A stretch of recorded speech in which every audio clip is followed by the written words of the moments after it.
ओ करुआई बेलरी ओ करुआ फल तोर, सिद्ध नाम जपाइए बेल बिछोहा होर। सिद्ध भया तो क्या भया 14 फूटी बास, अंतर वाके बीज है फिर जामन की आस। एक राय पेहटा नाम की लता होती है जो भादो कुआर में होती है।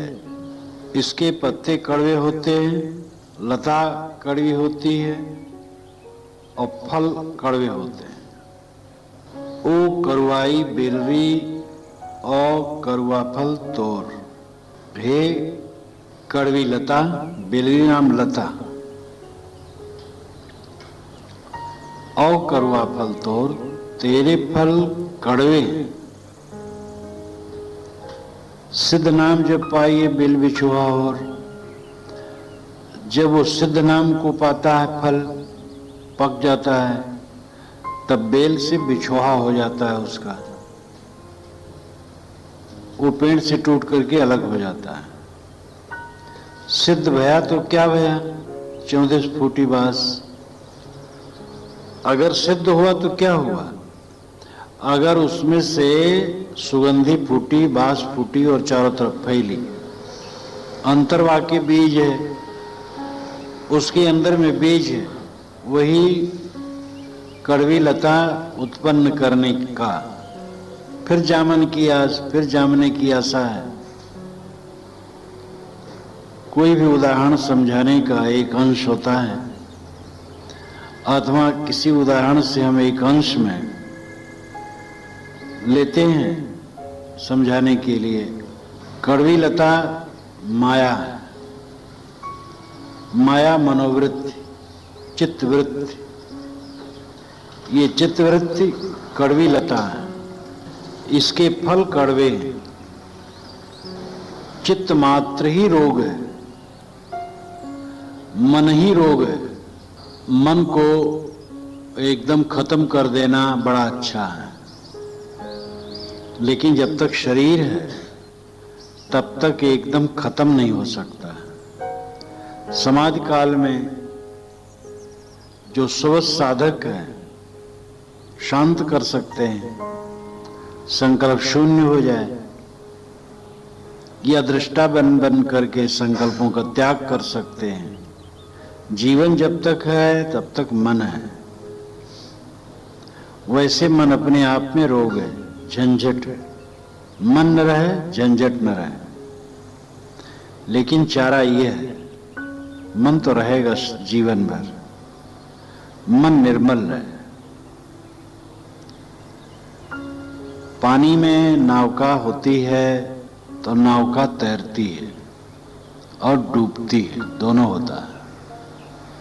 सावधानी यह है डूबे न तैरे। मनोवृत्त तो है, जीवन भर मनोवृत्त रहेगी, लेकिन मनोवृत्त में हम डूबे ना। सिद्ध नाम जब पाइए बिल बिछुआ हो, जब कोई सिद्ध हो गया, सिद्ध नाम परिपक्व, पका हुआ, लक्ष्य को पा गया, तब बेल से बिछुआ हो जाता है। माया लता से वो अलग हो जाता है, मन का दृष्टा हो जाता है, मन में विकार नहीं रहता। और जो मन रहता है वो दग्ध बीज की तरह रहता है। जैसे बीज को सेक देने पर उनमें उत्पन्न करने की क्षमता नहीं रह जाती है, अंकुर नष्ट हो जाता है। इसी प्रकार जब साधक सिद्ध हो जाता है, परिपक्व हो जाता है, चित्त अनासक्त हो जाता है, तो मन तो रहता है, लेकिन विकारों से वियोग हो जाता है, निर्विकार हो जाता है। साहब कहते सिद्ध भया तो क्या भया 14 फूटी बास। कोई सिद्ध हुआ तो क्या हुआ, सब दिशाओं में उसकी बास फूटी, वासना फूटी। अवंतर वाक्य बीज है,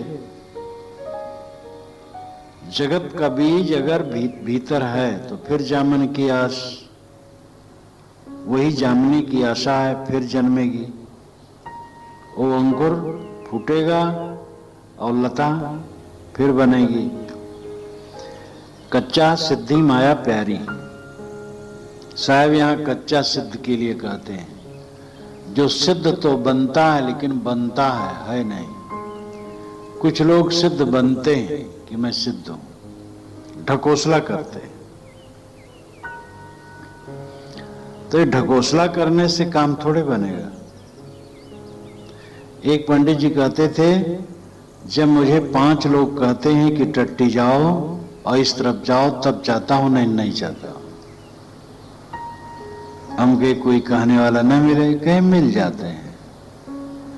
एक महात्मा थे, जब उनसे 5 लोग कहें टट्टी जाने के लिए तब जाते थे, और जिधर कहें उधर जाते थे। तो मैं भी ऐसे करने लगा। ऐसे क्या मतलब हुआ?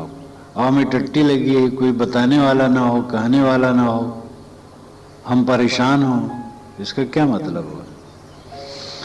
तो ढकोसला करते, दिखावा करते, पाखंड करते, सिद्ध का पाखंड।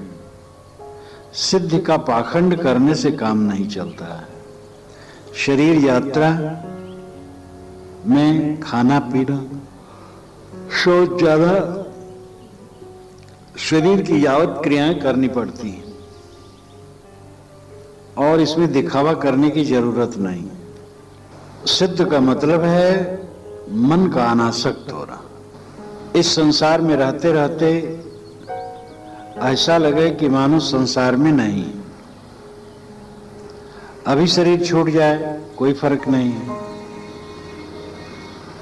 जिनको कुछ करना बाकी नहीं रहा, पाना बाकी नहीं रहा, देखना, सुनना, भोगना कुछ बाकी नहीं रहा, कर्तव्य मार्ग पूरा है, वो सिद्ध है।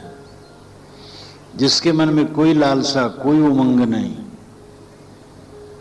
निवृत्त है, पूर्ण काम, अकाम, निष्काम, आप्त काम, वो सिद्ध है। अब शरीर है, सहज क्रिया करता है। शरीर की क्रिया जो है वो करता है। परख प्रखावन जीवन केरा, यह व्यवहार यथार्थ निवेरा। परखना और परखाना ये जीवन का यथार्थ कर्म है। इसलिए हित की बात कह दी और अपना उस दशा में स्थित है। यह काम विवेकवान करते रहते हैं, लेकिन उनके मन में कुछ संसार के भोग को भोगने की, कुछ पाने की, कुछ करने की इच्छा नहीं। सब समय सारी वासनाओं को त्याग कर स्वरूप में स्थित हैं। शरीर छूटने जब अवसर आए छूट जाए।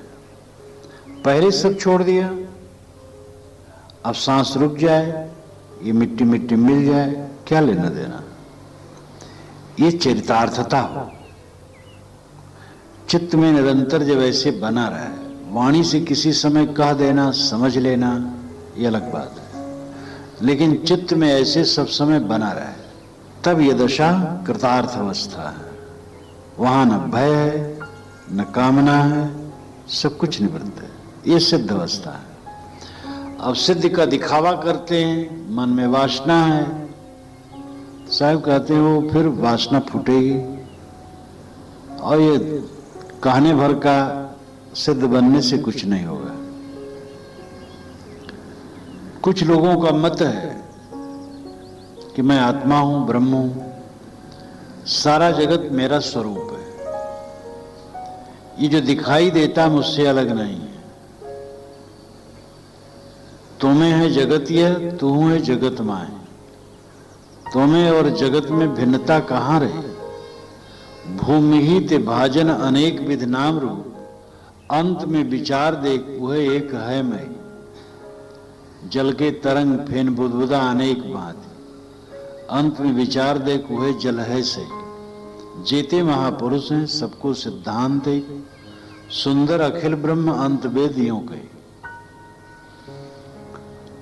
मिट्टी और मिट्टी के घड़े दो नहीं, जल और जल के तरंग दो नहीं, इसी प्रकार मैं जगत दो नहीं। ब्रह्म जगत एक है। इस प्रकार जो मानते हैं और अपने सिद्ध कहते हैं, तो ब्रह्म में से जगत निकला है। मैं ब्रह्म हूं तो मेरे में से फिर जगत निकलेगा। अगर जगत विकारी मेरा ही स्वरूप है तो निवृत्त कहां होगा? जगत अधिष्ठेय है, मैं अधिष्ठान हूं। समुद्र अधिष्ठेय है, तरंगे समुद्र अधिष्ठान है और तरंगे अधिष्ठेय हैं। अधिष्ठान को छोड़ करके अधिष्ठेय अलग नहीं रहता। तरंगे बन करके मिट करके समुद्र में ही लीन होती हैं और सदा लीन होती रहेंगी। अगर ब्रह्म जगत का अधिष्ठान है तो जगत बनता बिगड़ता इसी में रहेगा। ब्रह्म निर्मल कब होगा? निर्विकार कब होगा? साहब कहते कड़वी लता है ये मनोवृत्ति और इसके कड़वे ही फल हैं। कहते हैं जब सिद्ध हो गया तो माया छूट जाएगा। साहब कहते कहां छूट जाएगा? क्या माया ब्रह्म से अलग है? इसीलिए आज शंकराचार्य उसकी व्याख्या नहीं कर पाए। माया कैसे? उन्होंने विवेक चूड़ामणि में कहा, सन्नाप सन्नाप भयात्मकानो भिन्नाप भिन्नाप भयात्मकानो संगाप नंगाप भयात्मकानो सांगाप नंगाप भयात्मकानो महद्भुता निर्वचनीय रूप। माया को सत कहें तो ब्रह्म सत और माया सत दो सत हो जाएगा तो द्वैत हो जाएगा। असत कहें तो उसका कार्य जगत दिखाई देता, असत कैसे कहें? उभयात्मक कहें तो घपलेबाजी हो जाएगी। माया जगत ब्रह्म से भिन्न है कहें तो द्वैत हो गया। अभिन्न कहें तो ब्रह्म ही में विकार हो जाएगा। उभयात्मक कहें तो फिर बात गड़बड़ गुंडा। अगर वो अंग सहित है, एक स्थूल द्रव्य है या सूक्ष्म द्रव्य है तो फिर ब्रह्म से अलग हो गया। और अगर वो ब्रह्म ही में है तो फिर दोष। इसलिए महान अद्भुत है, निर्वचनीय कह नहीं सकते। कैसा माया कैसी है कह नहीं सकते, है जरूर। ये भ्रांति सीधी बात है। माया अलग है, ब्रह्म अलग है। ब्रह्मात्मा है, स्वयं है, जीव है। ब्रह्म नाम श्रेष्ठ। तुम स्वयं श्रेष्ठ हो, अपने स्वरूप में स्थित हो। और जगत विकारी है, जड़ है, उसको छोड़ो। क्यों उसमें मिल रहे हो? पर्दे पानी ढारिया संतो करो विचार, शर्मा शर्मी पचमुआ काल घसीटन हार। कोई आदमी पर्दा तान दे और अंदर से पानी ढाल दे, बाहर सब पानी फैल जाए, किसने पानी डाला इसका पता न लगे। पर्दे पानी डालिया। इसी प्रकार पर्दा डाल करके लोग पानी ढालते हैं। पानी नाम वाणी, पर्दा आड़ा, ईश्वर प्रभु अवतार पैगंबर का पर्दा लगा लेते हैं, तब पानी वाणी ढालते हैं। तो कहते पैगंबर का कहा हुआ, ये अवतार का कहा हुआ, प्रभु वचन है। प्रभु वचन कैसे काटोगे? शापत ताड़त परुष कहंता, विप्र पूजस गावहीं संता, पूजी विप्र शीर गुणहीना, शूद्र न गुणगन ज्ञान प्रवीणा। ये प्रभु वचन है, कैसे काटोगे? अब जो अपने मन में आया प्रभु से कहलवा लिया। दुनिया के जितने ईश्वरवादी मत हैं, सब ने अपने प्रभु से अपने मन की बात कहलवा ली है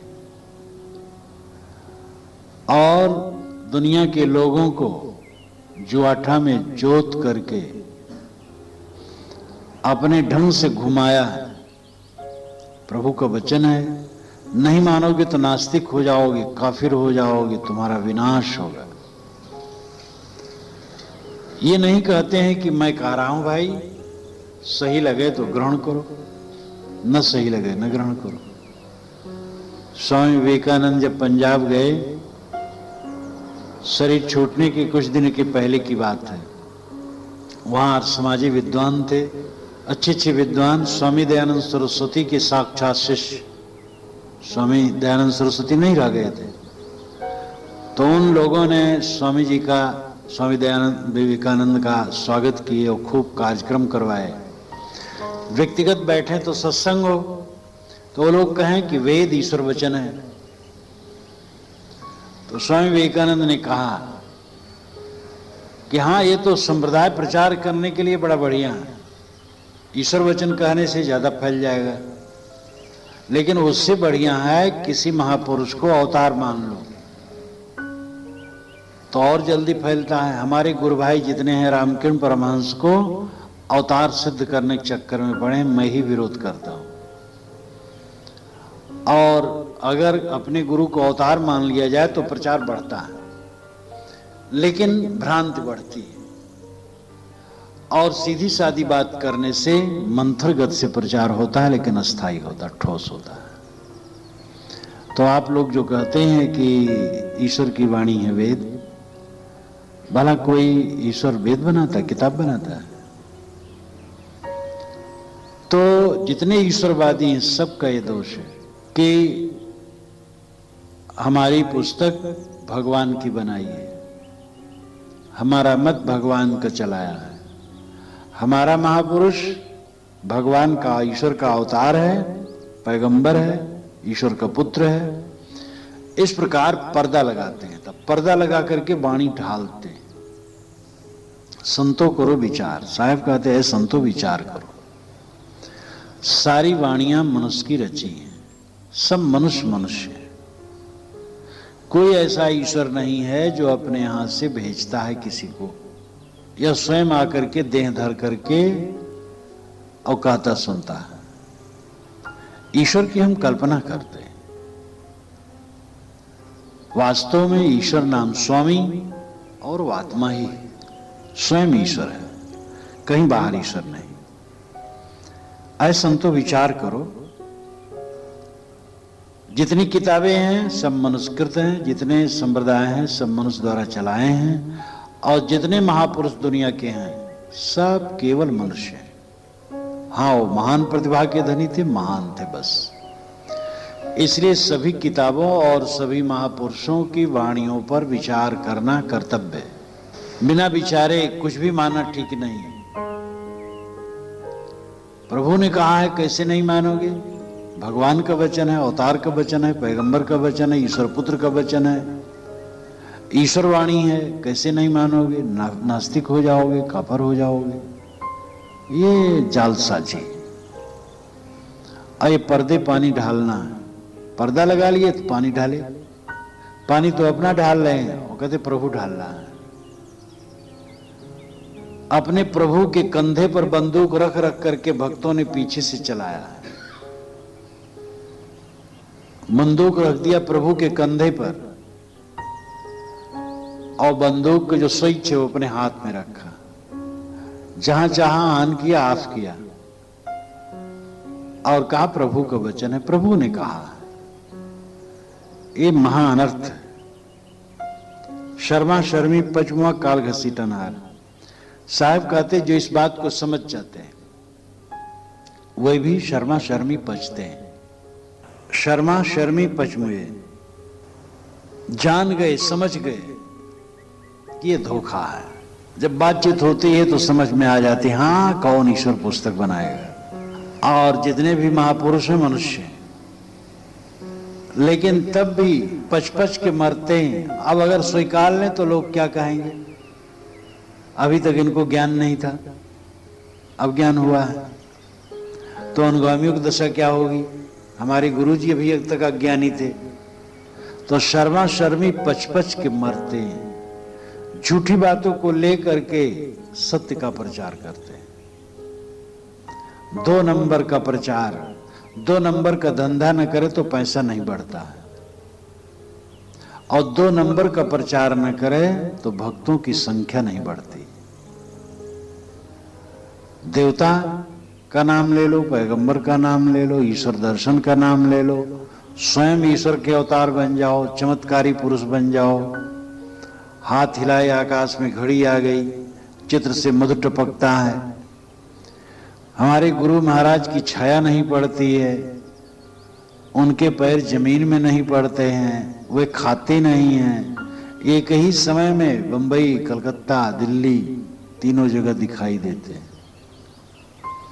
ये सनसनीखेज बात कहने से प्रचार बढ़ता। 2 नंबर का धंधा है।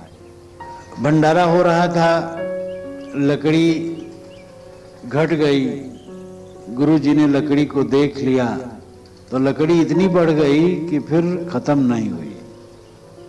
घी कम हो गया तो 10 टीन पानी भर के आया, गुरुजी ने देखा सब घी हो गया। रेत चावल खत्म हो गया तो रेत 10 बोरा भर के लाके रखे, गुरुजी ने उसको देख दिया, सब चावल हो गया। ये 2 नंबर का प्रचार है। इससे पढ़े और अपढ़ दोनों अंधे अनुगामी होते हैं। अनपढ़ जितने अंधे हैं, पढ़े लिखे उससे ज्यादा अंधे हैं। दुनिया के धूर्त गुरुओं के चेले अधिकतर पढ़े लिखे। जो 2 नंबर के धंधा करने वाले धूर्त गुरु हैं, उनके चेले ज्यादा पढ़े लिखे हैं, ऊंचे ऊंचे पोस्ट वाले हैं। इसलिए गांव के अनपढ़ों से पढ़े लिखे ऊंची ऊंची पोस्ट पर रहने वालों में अधिकतम अंधे होते, वज्र अंधे होते, लेकिन सब नहीं। विद्वानों में भी चिंतक होते हैं, अनपढ़ों में भी चिंतक होते हैं, और दोनों में अंधे होते हैं। धूर्त गुरु मूर्खों को फंसाते हैं। और इस प्रकार शर्मा शर्मी जान गए, शर्मा शर्मी पच पच के मरते। काल घसीटनहार साहब कहते हैं, ऐसे लोगों को काल घसीटने वाला है। काल कल्पनाएं,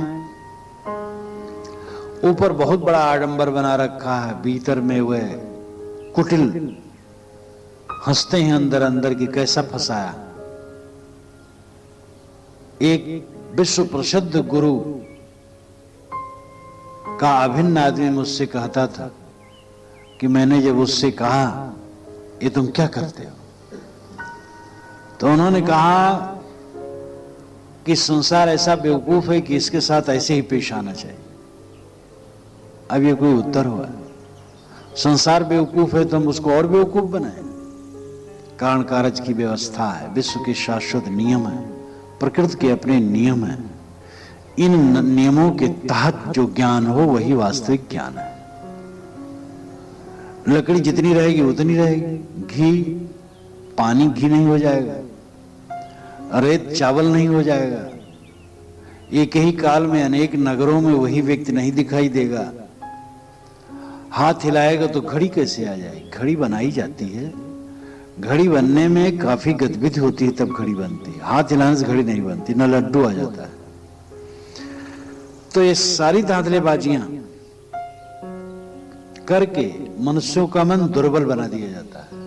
तंत्र मंत्र करने वाले, भूत प्रेत पकड़ने वाले, लड़का देने वाले, मुकदमे में विजय कराने वाले, शेयर बाजार में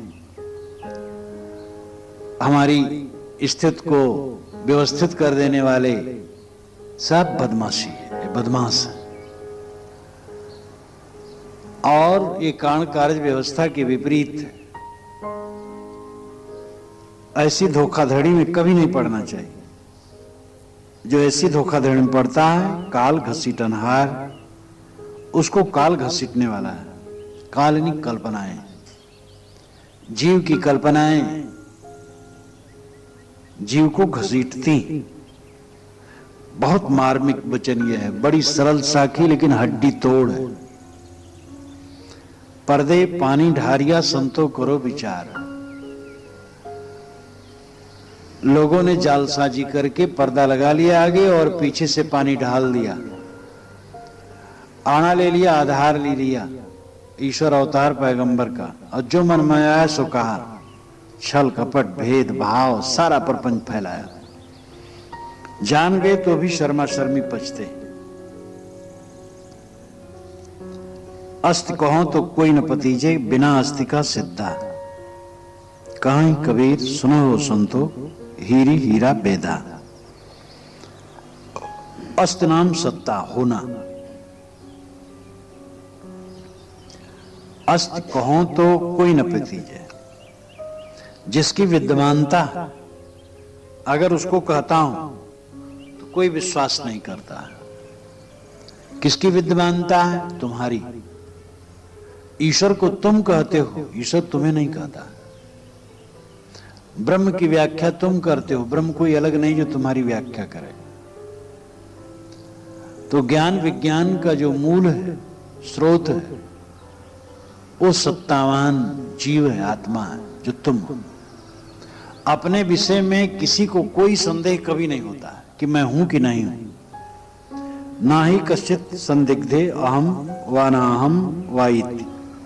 भामतिकार वाचस्पति मिश्र ने कहा है कि किसी को अपने के विषय में संदेह नहीं होता कि मैं हूं कि नहीं हूं। मैं तो हूं ही।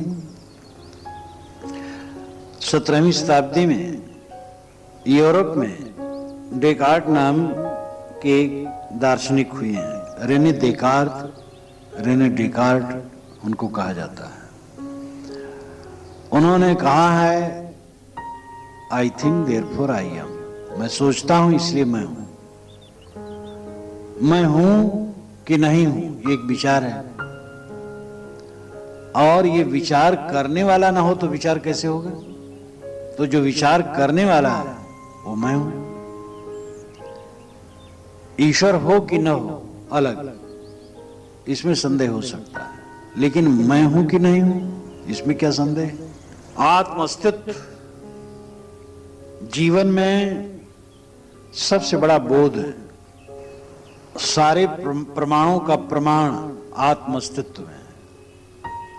प्रत्यक्ष, अनुमान, शब्द, उपमान, एति, अर्थापत्ति, अनुपलब्धि, जितने प्रमाण हैं सारे प्रमाणों का प्रमाणीकरण करने वाला आत्मा है, स्वसत्ता है।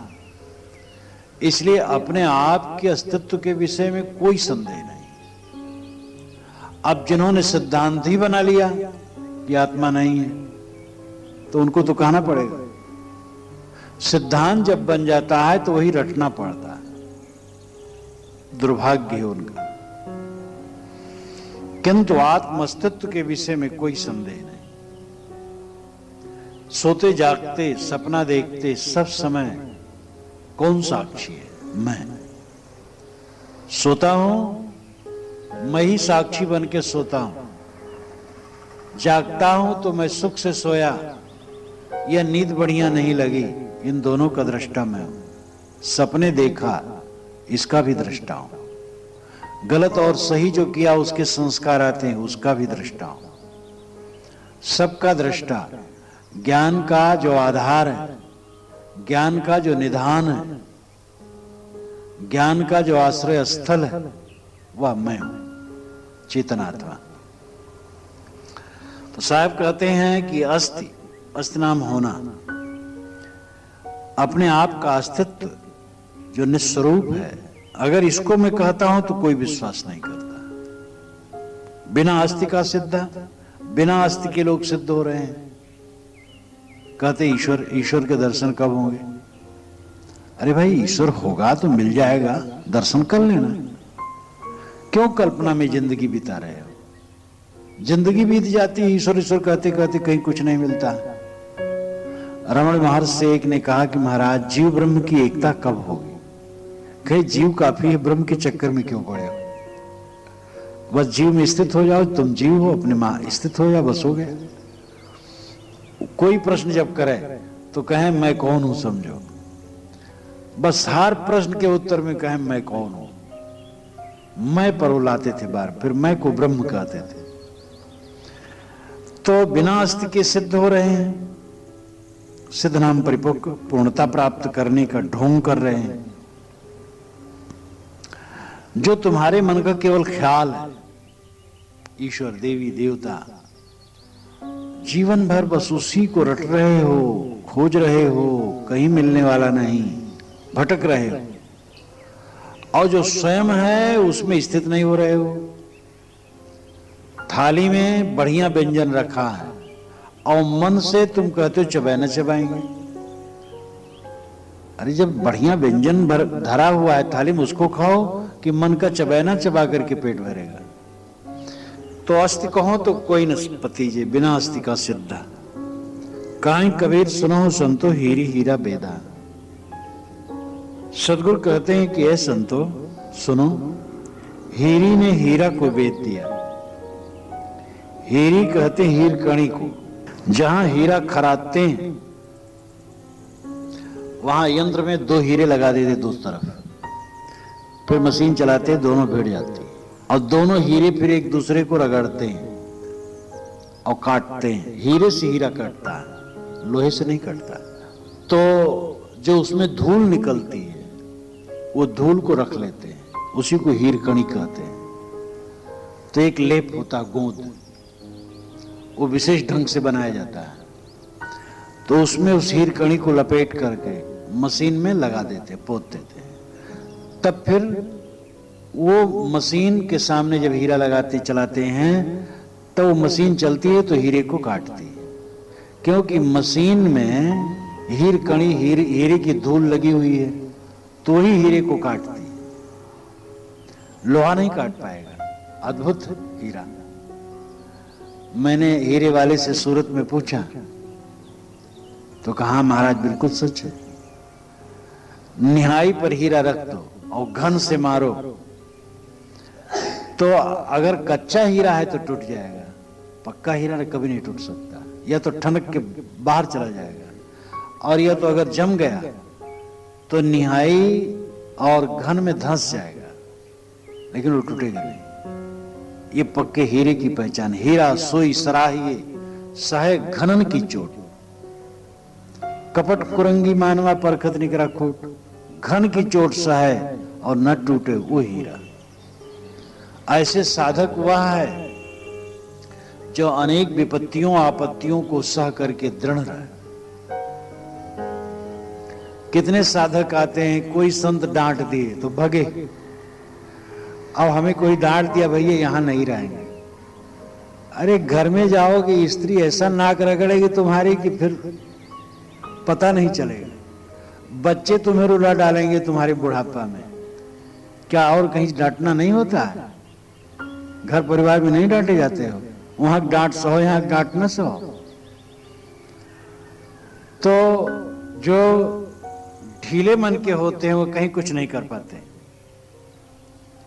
हीरी हीरा, वेदा साहब कहते हीर कणी ने हीरे को बेच दिया। जीव हीरा है और उसके मन की कल्पना मानो हीर कणी है और उसी ने उसको बेच दिया। जीव हीरा है और उसके अंदर में जो कल्पना करता है मनोवृत्ति, वो मनोवृत्ति मानो हीर कणी है और उसी को काटती है। हमारी कल्पना हमें काटती है, हमारा मन हमें दुखाता है, हमारी भावनाएं हमें पीसती। अबोध, अज्ञान, बेसमझी के कारण हमारी हरकतें ही हमें तकलीफ देती है। इसलिए अपनी हरकतों को जीतो और अपने मनवाणी कर्मों को शुद्ध करो। जब सुबह सो जाओ स्वरूप स्थित का काम करो।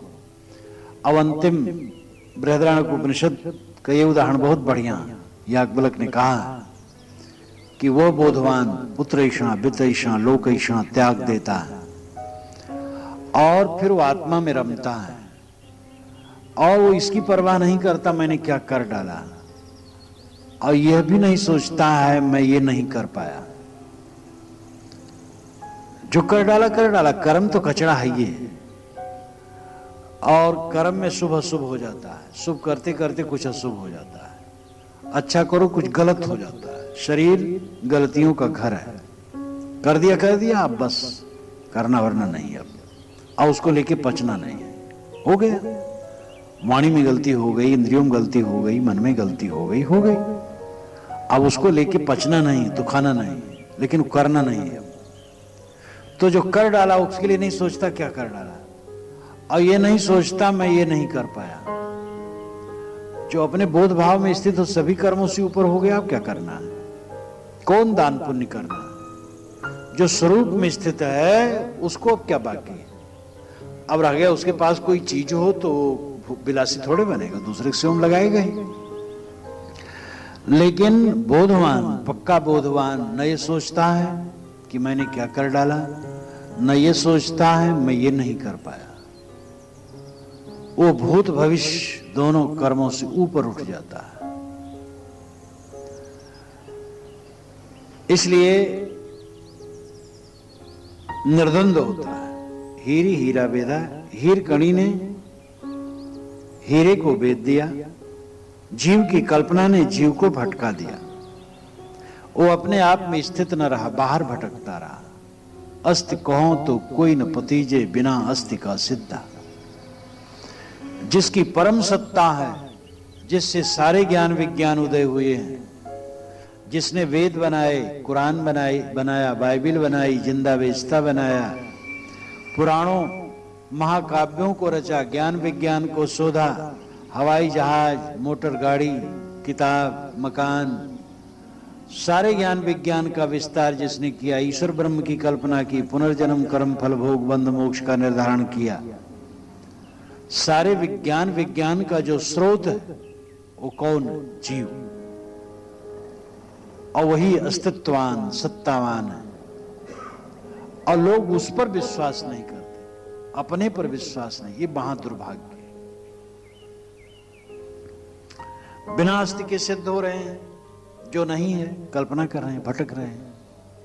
स्वयं परमात्मा स्वरूप है, उसमें स्थित नहीं होते, बाहर परमात्मा खोज रहे हैं। स्वयं ईश्वर स्वरूप है, ब्रह्म स्वरूप है, राम स्वरूप है, उसमें ठहर नहीं रहे हैं, बाहर खोज रहे हैं।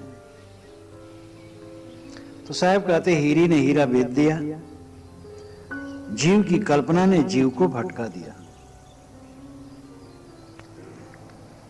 सोना सज्जन साधुजन टूट जुरे 100 बार, कुजन कुंभ कुमार का एक धक्का धरा। कहानी तरीका कितना सरल, कितना सादा, कितना चोटदार और अनुप्रास अलंकार से संपन्न।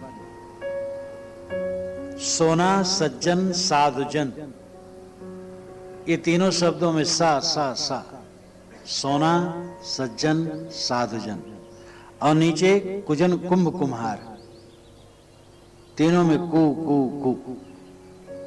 इसको अनुप्रास अलंकार कहते हैं। साहब ने सोचा नहीं कि मैं कवि बनूं और मैं कविता रचूं। एक मजबूरी थी, अपनी बात उन्हें बतानी थी, बताए, अपने आप उसमें कविता बन गई। और ऐसी बनी, कहते हैं कबीर अनपढ़ थे और अनपढ़ को सब पढ़ रहे हैं। एक विद्वान ने लिखा है, अनपढ़ को सब पढ़ रहे हैं। जो अनपढ़ था उस पर लोग पीएचडी हो रहे हैं। कैसा उल्टा? जो अनपढ़ है उसको पढ़ करके तुम पीएचडी कैसे हो जाओगे? अनपढ़ को पढ़ करके तुम पीएचडी होगे, फिर भी उसको अनपढ़ माने बैठे हो। और उस अनपढ़ का कहीं थोड़ा सा तुम पाते हो। डॉक्टर राम कुमार वर्मा ने भी लिखा है कि कबीर के सारे चित्रों को एक साथ समझा जा सकेगा, ये भी असंभव लगता, कठिन लगता। कोई उनके सारे मानस चित्रों को समझ ले, बड़ा मुश्किल लगता। डॉक्टर हरिहर प्रसाद द्विवेदी ने लिखा कि मैं जब कबीर को पढ़ा तो अगम अपार में पड़ गया, कहां से पकड़ूं उनको, बड़ा मुश्किल हो गया। तो अनपढ़ को सब पढ़ रहे हैं, अनपढ़ को पढ़ करके सब पीएचडी हो रहे हैं। देश विदेश में, पूरे भूमंडल में कबीर पढ़े जा रहे हैं। सोना सज्जन साधुजन टूट जरे 100 बार। सोना टूट जाता है, गला करके मिल गया बराबर, एकदम जरा भी कहीं दराज नहीं रहती। सज्जन और साधुजन की भी दशा यही, कहीं आपस में खुटपुट हो जाए फिर मिल जाते हैं। अब आप देखोगे कहीं कोई भक्त है और साधु में मिलता नहीं, कभी खटपट हो गया, बस सदा के लिए हो गया। ऐसे भी तो उनमें त्याग वैराग सदाचार तो जरूर होगा, ये बात नहीं कि साधु है तो कोई गुण न होगा, लेकिन कुछ अहंकार की गांठ जरूर होगी जो उनको मिलने नहीं देती। पूर्ण निर्मलता नहीं होगी। पूर्ण निर्मल सज्जन हो, पूर्ण निर्मल संत हो, तो ये हो ही नहीं सकता है कि उसमें कुछ किरकिरा रह जाए। और जहां भक्त हैं वो नहीं मिल रहे हैं, संत हैं वो नहीं मिल रहे हैं, तो कसर है। ये निश्चित है उनमें गुण है, लेकिन सर्वांग गुण नहीं। जो सर्वांग होगा, जिसके अंदर में कहीं गांठ नहीं होगी, वो भेद नहीं होगा। जो विवेकवान का वैर है वो पानी की लकीर है। पानी पर लकीर पड़ी और तुरंत खत्म। विवेकवान के मन में आया किसी के लिए कि भाई तो बड़ा गलत है, नहीं, फिर धुलक गया, यार ठीक है जैसा है तैसा, हमें अपने सुधारना है। और मध्यम दर्जे के व्यक्ति का बालों की लकीर है। बालों में लकीर पड़ी तो जरा कुछ समय रहेगी, तो बैर मन में हुआ तो कुछ समय रहेगा, फिर धीरे धीरे मिट जाएगा। और मूर्ख आदमी का बैर पत्थर की लकीर है, और एक बार पड़ गई बस कभी मिटना नहीं। वो अपने बच्चों को बता देते हैं फलाने हमारे दुश्मन हैं, उनसे व्यवहार न रखना। इसके उल्टा प्रेम, विवेकवानों का प्रेम पत्थर की लकीर, कभी मिटने वाली नहीं है वो लकीर। मध्य के लोग बालू की लकीर, प्रेम हुआ और थोड़े दिन में मिट गया। और मूढ़ आदमी का प्रेम पानी की लकीर, इधर बना उधर बिगड़ा। सोना सज्जन साध जन टूट जरे 100 बार। सोने की तरह सज्जन और संत जन 100 बार भी टूट करके जुड़ जाते हैं। 100 बार और 101 बार हो तो तब नहीं जुड़ेंगे। एक तो मुहावरा जैसा हो गया 100 बार। इसका लाक्षणिक अर्थ है अनेक बार टूट करके भी जुड़ते रहेंगे, भेद नहीं रहेगा। लेकिन कुजन कुंभ कुम्हार का कुंभ और कुजन एक ही धक्का दरार। एक बार धक्का पड़ा बस दरार हुआ और मिलना नहीं है। कुम्हार का घट टूटा और फिर टूट गया। ऐसे कुजन आदमी बैर बांधे तो सदा के लिए बैर बांधे हैं, सड़ रहे हैं, मर रहे हैं, खाट में पड़े हैं तो भी बैर बांधे हैं। इसलिए हम कुजन न बने, सज्जन बने और मन से वैर निकाल दें। कितना दिन संसार में रहना है? बहुत थोड़े दिन। अच्छे अच्छे लोग जो वैर कर लेते हैं, मैंने बताया कि कोई कसर रहती है। वशिष्ठ और विश्वामित्र का पारस्परिक वैर, वह उनके आश्रम को फूंक दे, उनके आश्रम को फूंक दे और उनके पुत्रों को मार डाले। बताओ, बहुत बड़े थे, तपस्वी थे, बड़ा बड़ा त्याग कर सकते थे, लेकिन ये नहीं रोक सकते थे। जहां कहीं भी है, अगर विवेकवान तपस्वी साधु महात्मा समझे जाते हैं वैर है, तो उनमें कुछ दुर्गुण ऐसा है जिसको मजबूती से पकड़े और जो पूरा निर्माण हो जाएगा, उसके मन में वैर हो ही नहीं सकता। सदैव निर्मल, दुश्मन कोई है ही नहीं है। काजर केरी कोठरी बुड़ता है संसार, बलिहारी थे पुरुष की जो पैठ के निकरन हार। काजर की कोठरी में सारा संसार डूबता है। उस पुरुष की बलिहारी है, प्रशंसा है, मैं उस पर निछावर हूं, कुर्बान हूं, जो पैठ के निकरन हार। काजर की कोठरी में बैठा तो लेकिन निकल आया। संसार में जो जन्म लेता है काजर की कोठरी में तो आता है। जन्म लिया और दिन बीतते हैं और मलिनता आने लगती है, और मलिनता आते आते आते आते कितनी मलिनता आ जाती है।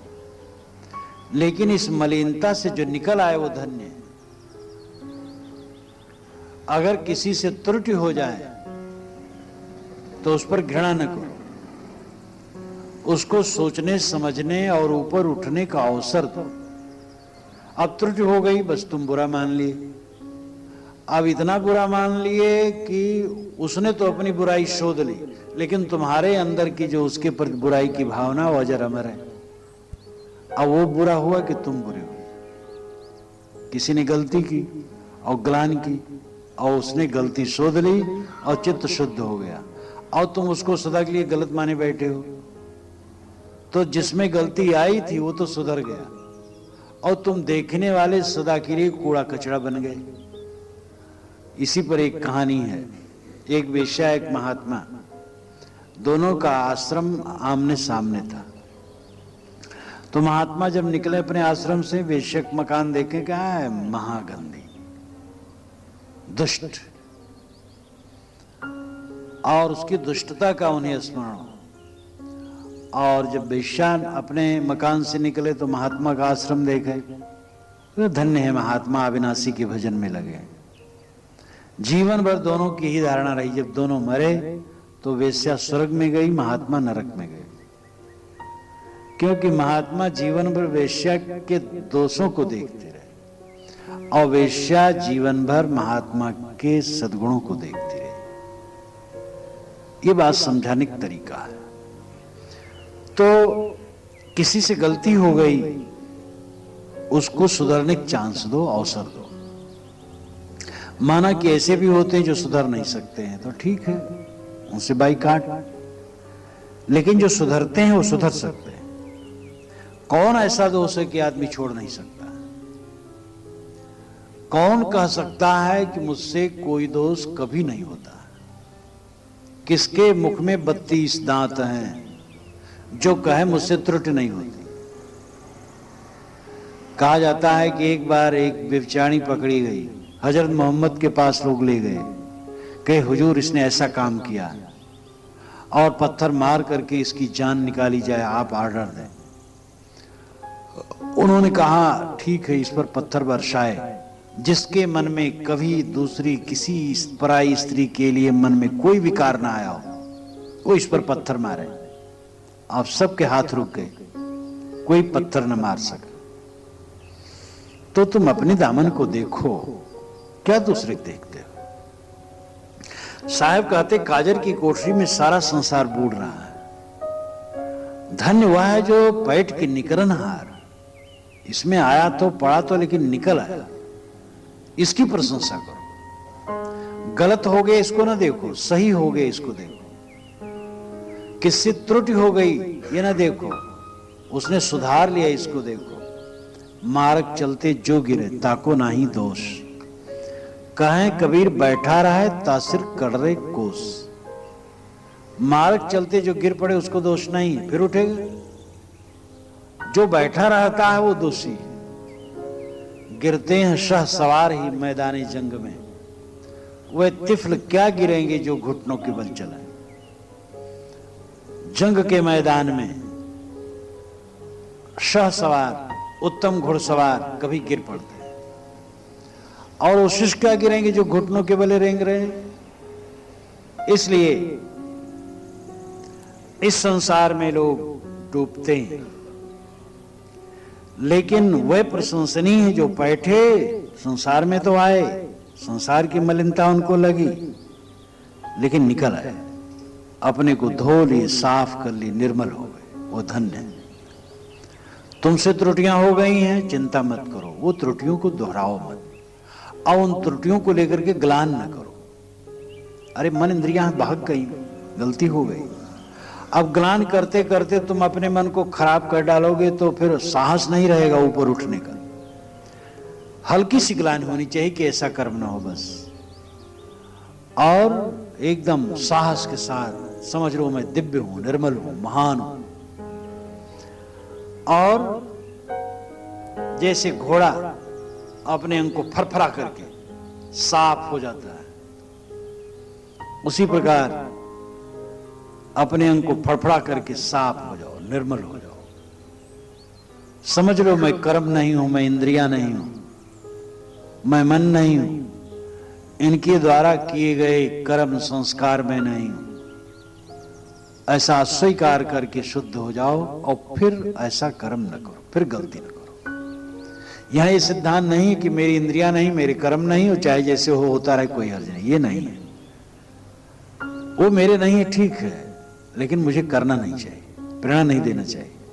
इंद्रिया मन में प्रेरणा तो मैं ही देता हूं, अब प्रेरणा न दूं, भूल से प्रेरणा दिया, अब न दूं। और यही रास्ता सबके लिए है। और कोई दूध का धोया नहीं है।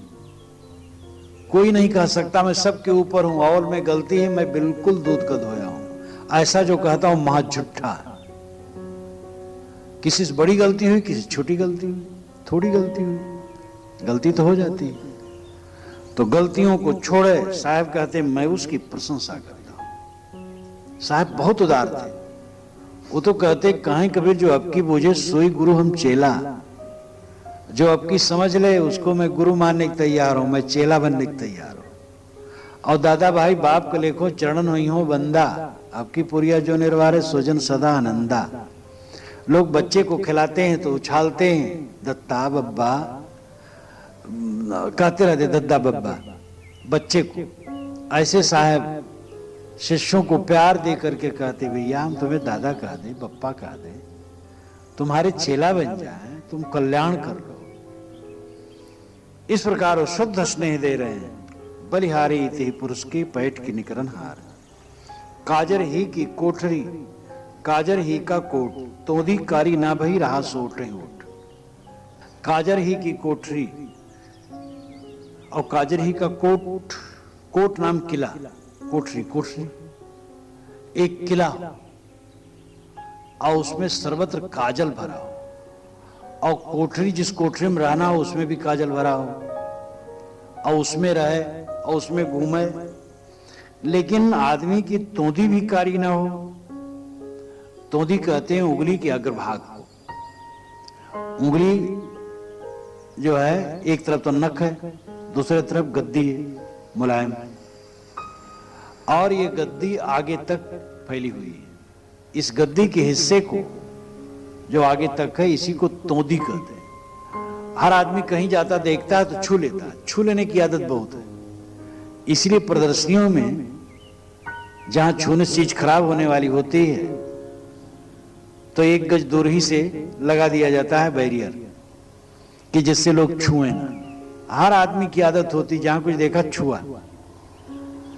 तो साहब कहते हैं काजर की कोठरी में रहा, काजर के किला में रहा, लेकिन तोंदी तक कारी नहीं हुई।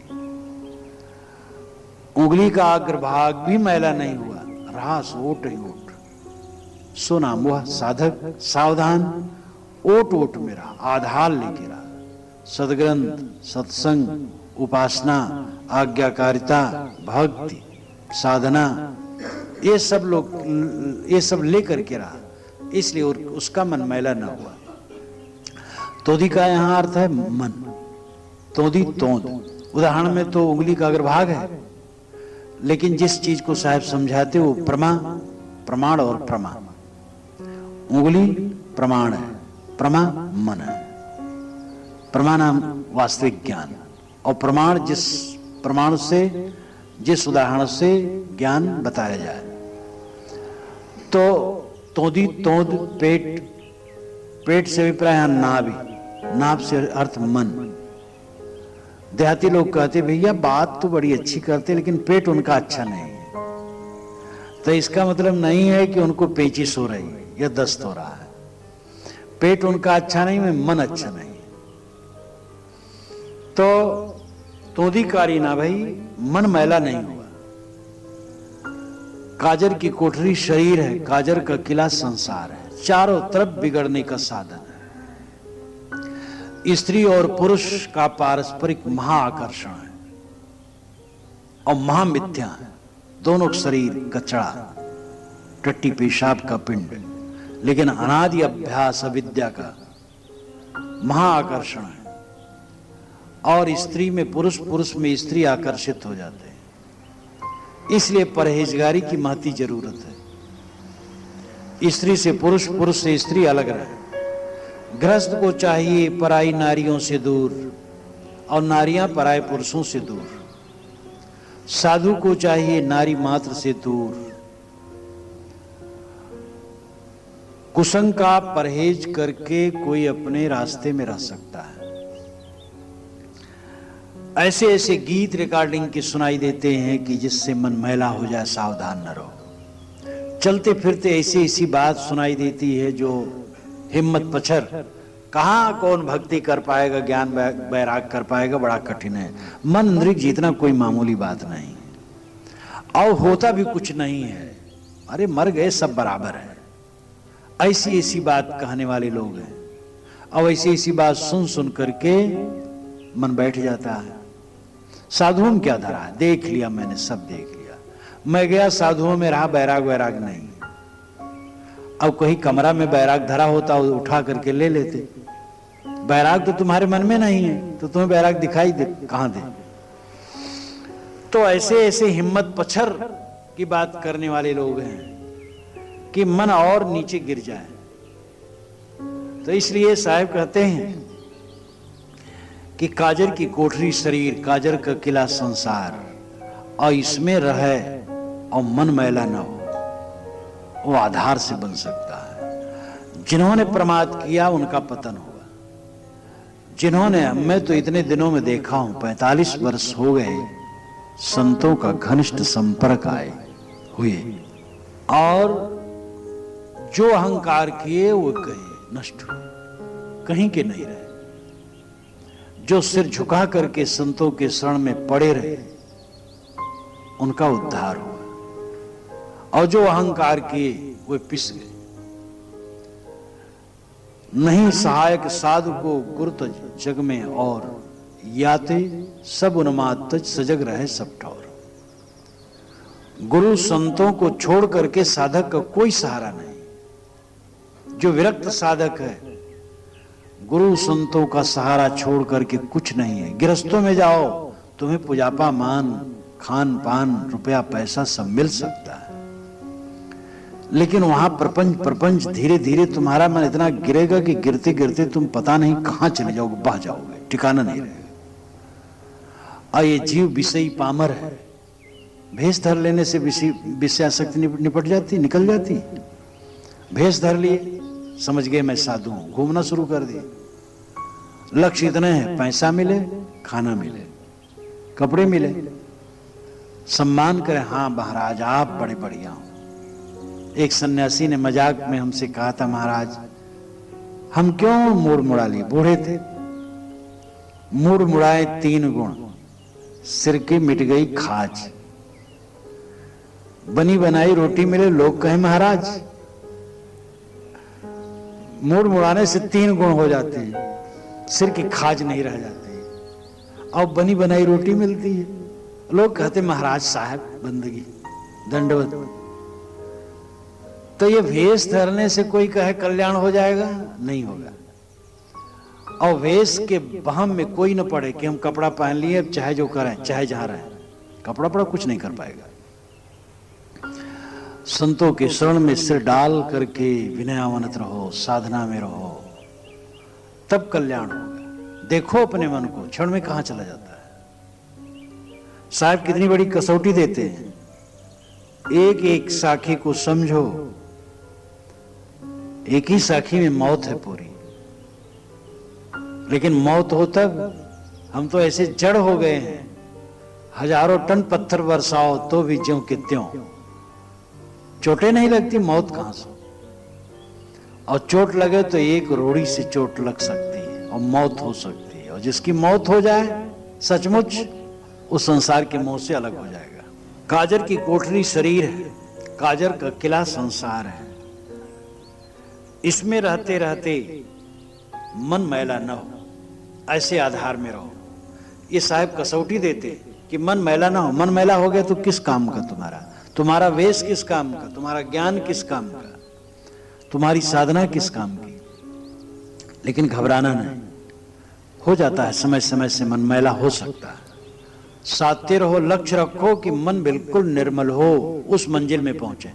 और ऐसा होता है, जब तुम दृढ़ता से चलोगे ऐसी अवस्था आएगी कि मन बिल्कुल निर्मल हो जाएगा। और साधना की तत्परता बनाए रखोगे तो जीवन भर मन निर्मल रहेगा। और ये मनुष्य में शक्ति है, ये सदैव ध्यान रखो। शरीर, संसार, काजर का किला और कोठरी, और सत्संग साधना का आधार लेकर के तुम जीवन भर निर्मल बने रह सकते।